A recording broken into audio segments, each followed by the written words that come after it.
सुनील जी, मेरी आवाज आ रही है आप तक? हाँ जी जी जी ब्रजेश जी। मुख्यमंत्री जी 3 गांव मांग रहे हैं, मतलब कि वो काशी और मथुरा मांग रहे हैं। कोई एतराज है आपको?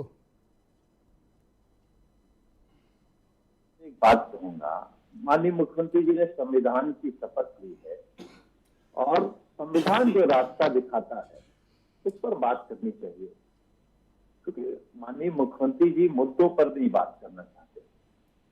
जिसको संविधान इजाजत नहीं देता वो सारे काम करेंगे, जो इजाजत देता है वो रोकेंगे।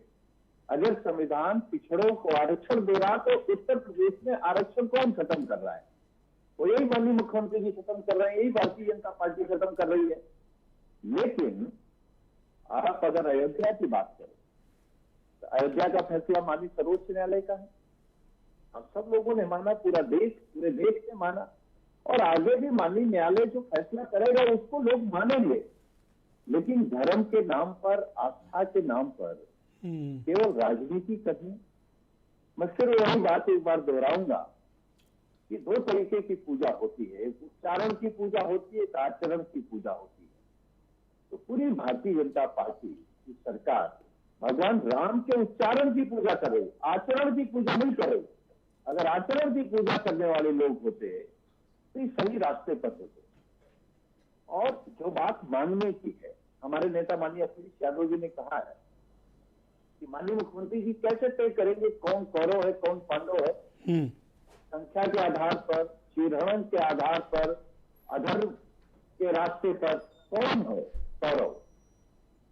तो मुझे लगता है कि असली मुद्दे से भटकाना, लोग बेरोजगारी पर बात न करें, महंगाई पर बात न करें। जब आपने ओपनिंग की तो मैं सुन रहा था, आप भी कह रहे थे कि विपक्ष महंगाई की बात करेगा। स्वाभाविक है, हमारे लिए जो असली धर्म है ना ब्रजेश जी, वो संविधान है। लेकिन ये जो धार्मिक मुद्दे हैं जो भावनात्मक रूप से लोगों को प्रभावित करते हैं, इनको भी तो आपको गांव में लोगों के बीच जाकर एड्रेस करना है ना। ऐसा तो हो नहीं सकता कि कोई आपसे ये वाला सवाल ना पूछे। निश्चित पूछा जाएगा। आप क्या जवाब देंगे उन्हें? स्वाभाविक है, पूछा जाएगा, पूछा जाता है, तो हम जवाब दे रहे हैं ना। मैंने कहा ना, भगवान राम के रास्ते पर भाजपा नहीं जा रही। अगर भाजपा भगवान राम के रास्ते पर होती तो गरीबों का उत्पीड़न नहीं होता ना। जो समाजवादी पार्टी कह रही है पीडीए की लड़ाई लड़ रहा है, इस पीडीए का सबसे ज्यादा उत्पीड़न, सबसे ज्यादा अपमान, सबसे ज्यादा फर्जी मुकदमे, सबसे ज्यादा परेशान कौन कर रहा है? यही भारतीय जनता पार्टी की सरकार कर रही है। तो इन मुद्दों का आप सामने से मुकाबला करेंगे या फिर आप अपने मुद्दों पे रहेंगे और इन मुद्दों को आप टच नहीं करेंगे? नहीं, देखिए, हम अपने मुद्दे पर रहेंगे, अपने आंदोलन पर रहेंगे, अपनी विचारधारा पर रहेंगे, अपने पीडीए पर रहेंगे, अपने संविधान पर रहेंगे, अपने डेवलपमेंट पर रहेंगे, अपने सामाजिक ताना बाना जो हिंदू मुस्लिम सिख ईसाई आपस में तो भाई भाई का नारा था देश का, हम उस देश के नारे के साथ रहेंगे। और इनके मुद्दों पर अगर जनता आपसे पूछेगी तो उनको क्या जवाब दोगे? नहीं, ठीक बात है, जनता क्या पूछेगी? जनता पूछेगी कि काशी और मथुरा दे दो, बीजेपी चाह रही है। हमारे हाथ में है क्या? हमारे पास है क्या? हम कौन होते हैं देने वाले?